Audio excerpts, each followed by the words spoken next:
بسم اللہ الرحمن الرحیم الحمد للہ وحدہ والصلاة والسلام علی من لا نبی بعدہ اما بعد واعوذ باللہ من الشیطان الرجیم بسم اللہ الرحمن الرحیم یا ایہا الذین آمنوا ادخلوا فی السلم کافہ ولا تتبعوا خطوات الشیطان انہو لکم عدو مبین صدق اللہ العظیم۔ بزرگان محترم اور میرے عزیز ساتھیو، اللہ رب العزت کا بڑا احسان و کرم ہوا۔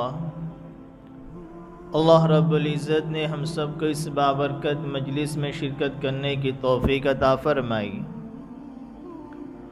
دعا فرمائے اولاً اللہ رب العزت مجھے صحیح کہنے کی توفیق عطا فرمائے، اور جو کچھ بھی کہا جائے سنا جائے ہم سب کو اس پر عامل بنا دے۔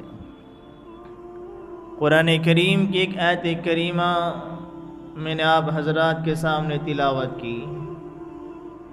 اس آیت کریمہ میں اللہ رب العزت ارشاد فرما رہے ہیں یا ایہا الذین آمنوا ادخلوا فی السلم کافہ، اے ایمان والو اسلام میں پورے کے پورے داخل ہو جاؤ۔ جب تم نے اپنی زبان سے کلمہ پڑھا ہے، اللہ کی وحدانیت کا اقرار کیا ہے، نبی کی رسالت کی گواہی دی ہے، زبان سے کلمہ شہادت کا اقرار کیا ہے، تب تمہارے لیے جائز نہیں ہے کہ تمہارا ایک قدم اسلام میں ہو، تمہارا دوسرا قدم کفر میں ہو، تمہارا ایک قدم توحید پر ہو، دوسرا قدم شرک میں ہو۔ یا ایہا الذین آمنوا ادخلوا فی السلم کافہ، اے ایمان والو اسلام میں پورے کے پورے داخل ہو جاؤ۔ ولا تتبعوا خطوات الشیطان، اور شیطان کے نقش قدم کی تم اتباع نہ کرو، وہ تو کھلا تمہارا دشمن ہے۔ تو اللہ نے ہمیں اسلام کی دولت سے نوازا، ایمان کی دولت سے نوازا۔ انسان اس دنیا میں، مسلمان اس دنیا میں زندگی گزارنے میں پابند ہے، وہ آزاد نہیں ہے کہ انسان کہے میں تو انسان ہوں، میرا مال ہے، میرا جسم ہے، میری مرضی، میں جو چاہوں گا اپنی جوانی کو وہاں لگاؤں گا، میرا مال ہے، میں جیسے چاہوں گا اپنے مال کو صرف کروں گا، میرے زندگی میرا وقت نہیں۔ یا ایہا الذین آمنوا ادخلوا فی السلم کافہ، جب تم نے کلمہ پڑھ لیا ہے، تمہاری جان مال سب کچھ اللہ کے تم نے تابع کر دیا ہے، تمہاری زندگی اللہ کے حکم کے مطابق ہو، تمہارے مال کا اسراف و خرچ کرنا اللہ کے حکم کے مطابق ہو، کیونکہ اس نے پیدا کرنے والا وہ تمہاری اللہ رب العزت کی ذات گرامی ہے۔ ہم نے خود اپنے آپ کو نہیں بنایا ہے، یا ہم خود بخود بھی نہیں بن گئے ہیں۔ اگر ہم نے اپنے آپ کو بنایا ہوتا تو ہم اپنی مرضی سے زندگی گزارتے کہ بھئی میرا بنانے والا میں ہوں، میں اپنا خالق ہوں، میرا مالک میں خود ہوں، میرا کوئی مالک نہیں ہے، میرا کوئی خالق نہیں ہے۔ اگر ہم نے اپنے آپ کو بنایا ہے تو جو مرضی آئے انسان ویسے اعمال کر گزرے، لیکن ہمیں اور آپ کو بنانے والا کوئی اور ہے۔ اللہ تعالیٰ نے قرآن کریم میں اس سوال کو اٹھایا، ام خلقوا من غیر شیء ام هم الخالقون، کیا تم خود بخود بن گئے ہو؟ اللہ سوال کر رہا ہے انسان سے، اے انسان ام خلقوا من غیر شیء ام هم الخالقون، یا تم خود بخود بن گئے ہو یا خود تم نے اپنے آپ کو بنایا ہے۔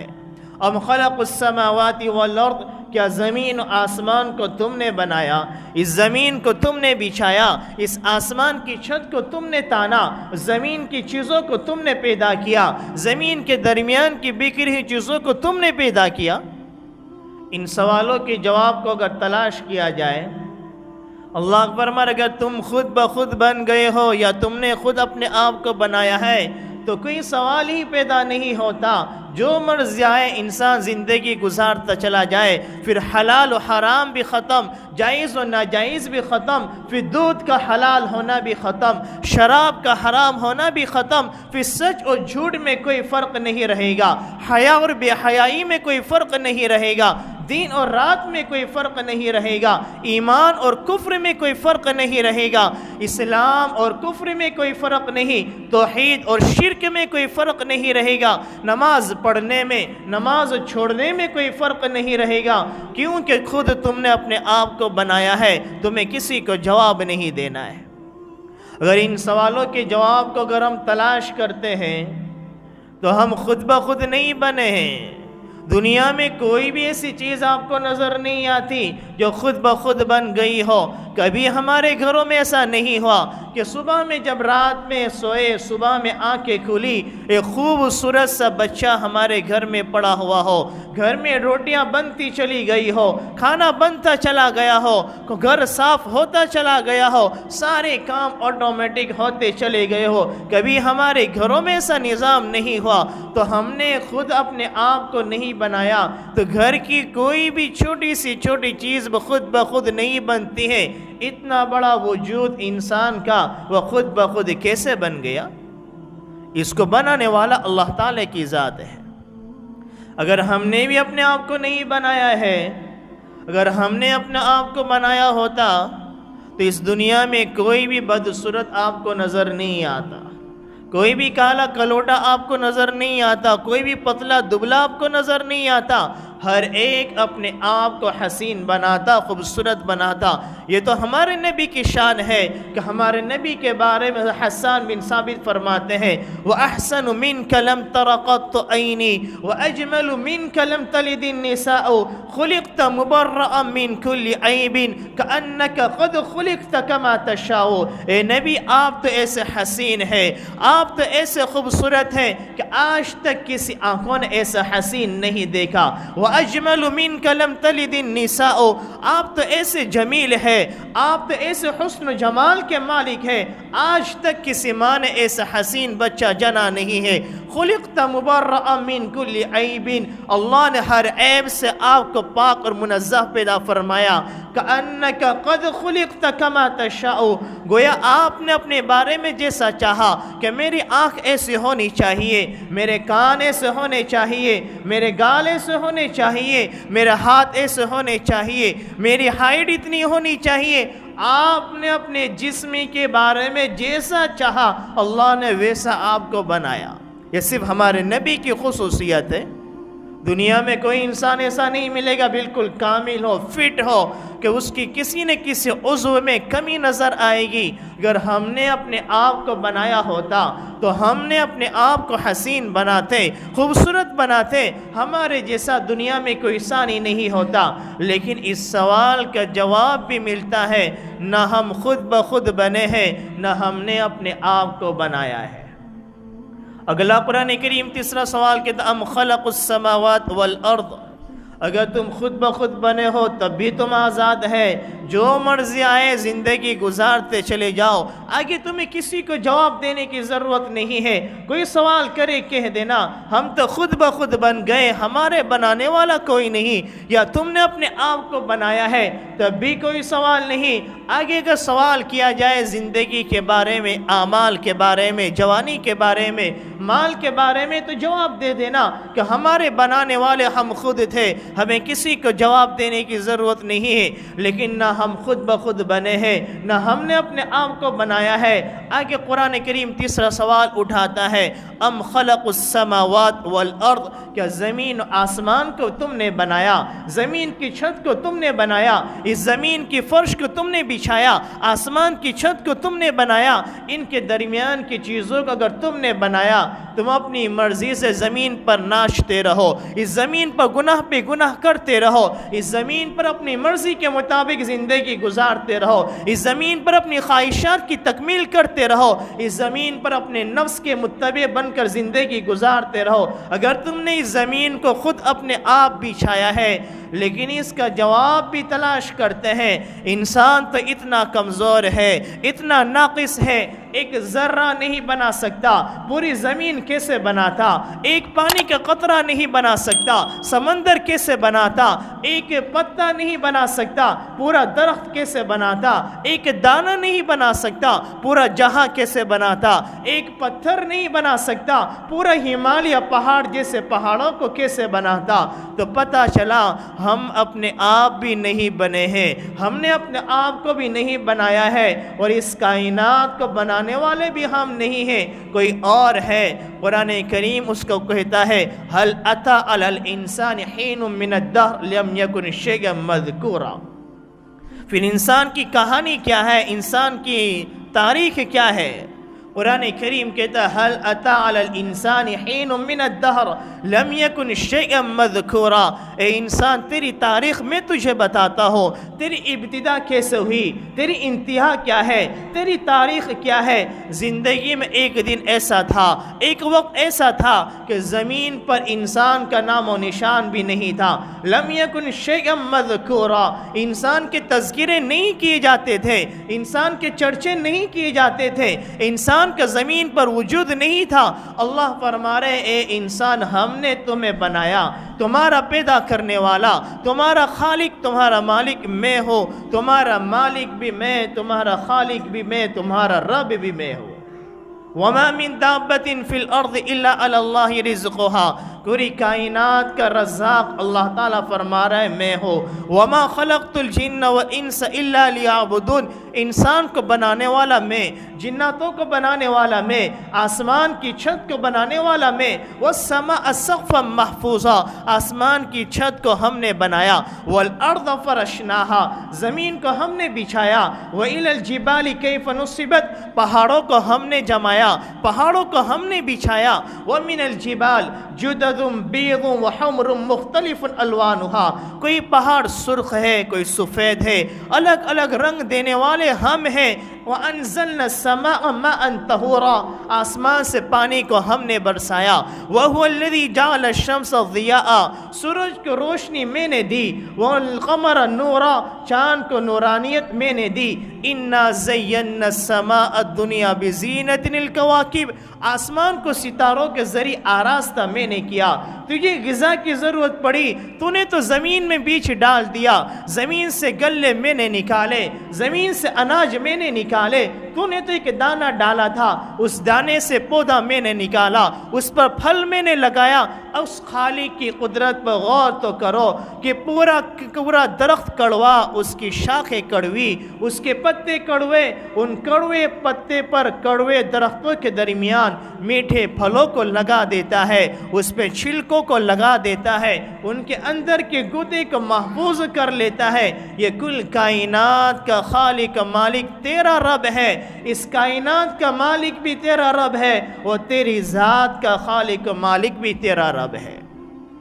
للہ ما فی السماوات و ما فی الارض، آسمان کا، زمین کا اور ان کے درمیان جتنی بکھری ہوئی چیزیں ہیں، تمام کا خالق مالک اللہ رب العزت کی ذات ہے۔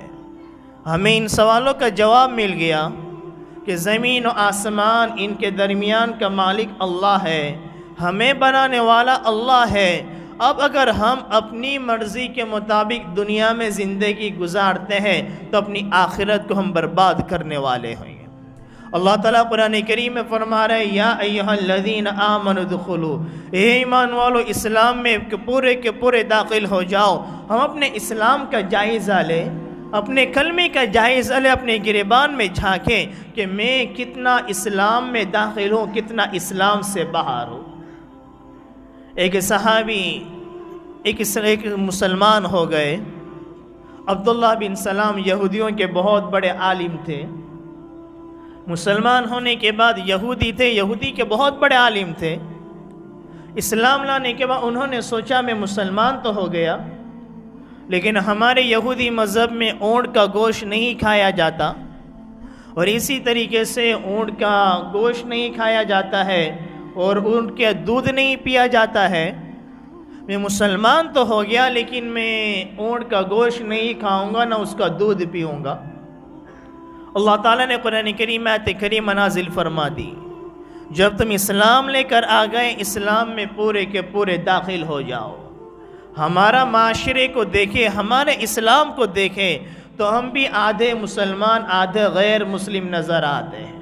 ہم نے تو اسلام کو پس پشت ڈال رکھا ہے، ہم نے تو اللہ کو بھلا دیا ہے۔ بھئی میرا مال، میری طاقت، میرا پاور، میری زندگی ہے، مرنے کے بعد اللہ کو جواب دے دیں گے، جنت میں ہم ہی تو جائیں گے، اگر ہم نہیں جائیں گے تو کون جائے گا؟ صحابہ کرام کی زندگی کو دیکھا جائے، حضرت عمر بن خطاب کی زندگی کو دیکھا جائے کہ ہمارے نبی نے فرمایا، عمر جس راستے سے تو گزرتا ہے شیطان اس راستے کو چھوڑ دیتا ہے۔ فرمایا لو کان نبی بعدی لکان عمر، اے نبی، اے عمر، اگر میرے بعد نبوت کا سلسلہ باقی ہوتا، تیرے اعمال کو دیکھ کر، تیرے اخلاق کو دیکھ کر، تیرے عبادتوں کو دیکھ کر، تیرے اسلام کے جذبے کو دیکھ کر، تیری قوت کو دیکھ کر ایسا لگتا ہے اگر میرے بعد کوئی نبی ہوتا اللہ تجھے نبی بناتا۔ ایسا مقام، لیکن ڈر کتنا ہے دلوں میں؟ آج ہمارے دلوں میں اللہ کا ڈر نکل گیا ہے۔ آخری وقت ہے موت کا، اپنے چہرے کو زمین پر رگڑ رہے ہیں، وَيْلٌ لَكَ يَا عُمَرْ وَيْلٌ لَكَ يَا عُمَرْ إِن لَّمْ يَغْفِرِ اللَّهُ، اے عمر تو ہلاک ہو جائے گا، اے عمر تو برباد ہو جائے گا اگر تیرے رب نے تجھے معاف نہیں کیا۔ پوری زندگی تقوی طہارت میں گزری، اللہ کے نبی کی اطاعت میں گزری، اور ایسا خوف دلوں میں ہے۔ آج ہم بھی مسلمان ہیں، ہم نے بھی اللہ کا کلمہ پڑھا ہے، لیکن اپنی مرضیات کے مطابق زندگی گزار رہے ہیں۔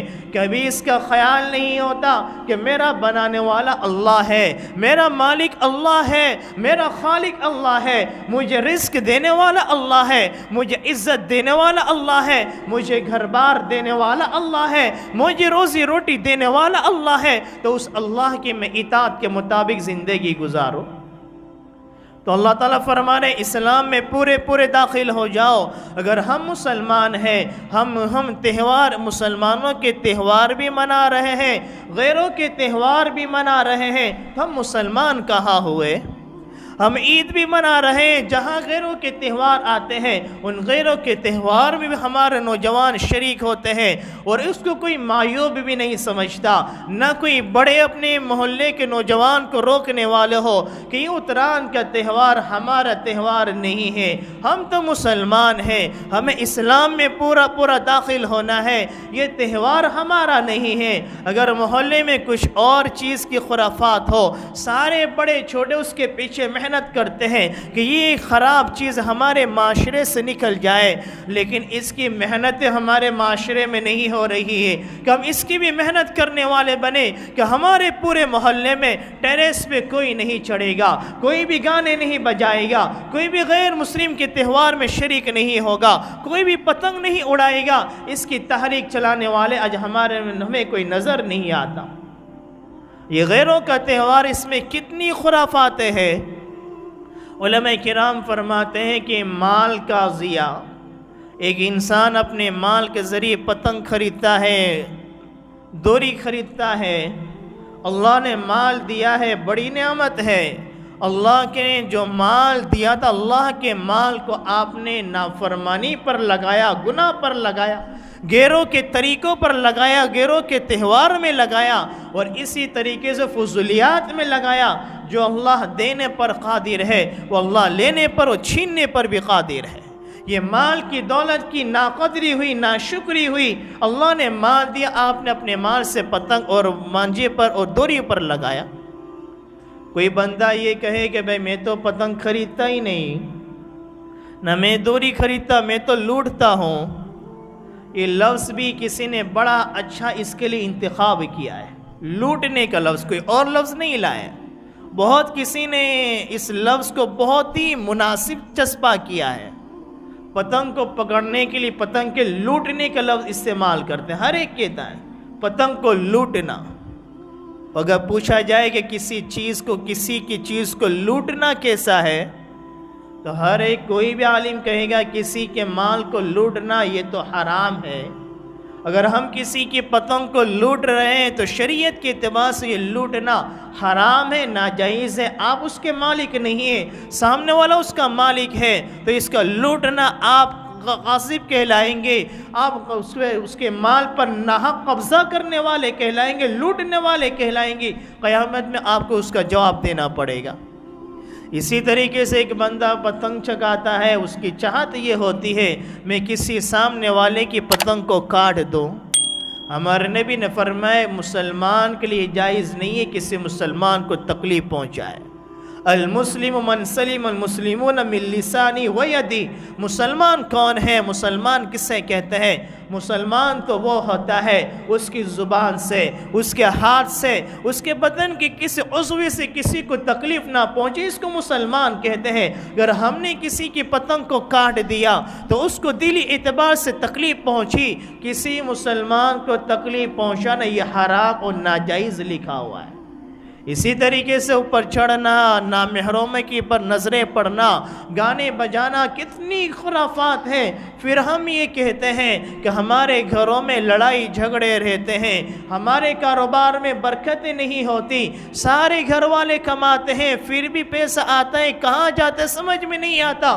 بیماری ہے کہ بیماری نے ہمارے گھر کا راستہ دیکھ لیا ہے، مصیبت ہے کہ مصیبت نے ہمارے گھروں کو گھیر کر کے رکھ گئی ہے کہ مصیبت ہمارے گھروں سے ٹلتی نہیں، بیماریاں ہمارے گھروں سے جاتی نہیں۔ اپنی زندگی کو بھی تو جائزہ لیں، ہماری زندگی کتنی خرافات میں گزر رہی ہے، کتنی گناہ میں گزر رہی ہے، کتنی شریعت کے خلاف گزر رہی ہے۔ آخری بات کی کہ اپنی بات کو ختم کروں، یہ پتنگ کی ابتدا کیسے ہوئی کہ ایک غیر مسلم نے نبی کریم صلی اللہ علیہ وسلم کی لخت جگر حضرت فاطمہ رضی اللہ عنہ کی شان میں گستاخی کی۔ آپ علیہ السلام کی لخت جگر حضرت فاطمہ کی شان میں گستاخی کی، کیس چلا اور اس کے لیے 1734 عیسوی کی بات ہے، 1734 میں کیس چلا، کیس دائر ہوا تو اس کے خلاف قتل کا فیصلہ سنایا گیا۔ جب اس کو قتل کیا گیا تو جس دن اس کو قتل کیا گیا تو لاہور میں اس کے نام پر ایک غیر مسلم گورنر نے ایک مندر بنائی، اور اس کی موت کے وقت کی جو تاریخ ہوتی 14 جنوری ہر سال وہاں پر وہ میلہ لگانے لگا۔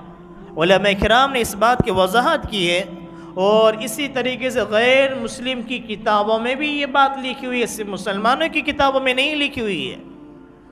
تو 14 جنوری کو وہاں پر میلہ لگنے لگا۔ پھر اس نے غیر مسلم گورنر نے پہلی مرتبہ جو گستاخ رسول تھا، جس کو حضرت فاطمہ کی شان میں جس نے گستاخی کی، اس نے اسی دن اس کی یاد میں، اس کی قتل کی یاد میں پتنگ اڑائی، اور اسی طریقے سے نظام ہوتا گیا۔ لوگ 14 جنوری میں لاہور کے اس مندر کے اطراف میں جمع ہوتے، اس کی یاد میں پتنگ اڑانے لگتے، وہاں سے وہ بڑھتا بڑھتا پورے شہر میں، پورے ملک میں پھیل گیا، اور لوگ 14 جنوری کو پتنگ اڑاتے ہیں۔ اب ہم یہ سوچیں ہمارا شمار عاشق رسول میں ہے یا گستاخ رسول میں ہے؟ اس کی ابتدا تو اس وقت ہوئی تھی کہ گستاخ رسول کی شان میں ان لوگوں نے اس کی یاد میں پتنگ اڑائی تھی۔ اب اگر کوئی مسلمان پتنگ اڑاتا ہے، قیامت میں اس کا شمار گستاخ رسول میں ہوگا، وہ کہے گا میں تو عاشق رسول تھا، میں نے تو کلمہ پڑھا تھا، میں تو نبی پر ایمان رکھتا تھا، لیکن کہا جائے گا تیرے اعمال ایسے تھے جو گستاخ رسول والے اعمال تھے۔ تو قرآن کریم ہمیں کہتا ہے یا ایھا الذین آمنوا ادخلوا فی السلم کافہ، اے ایمان والو اسلام میں پورے داخل ہو جاؤ۔ تم مسلمانوں کے تہوار بھی مناؤ، غیر مسلموں کے تہوار بھی مناؤ، یہ شریعت ہمیں اجازت نہیں دیتی ہے۔ اللہ تعالی ہم سب کو جو کچھ کہا گیا اس پر عمل کرنے کی توفیق عطا فرمائے، آمین۔ وما علینا الا البلاغ۔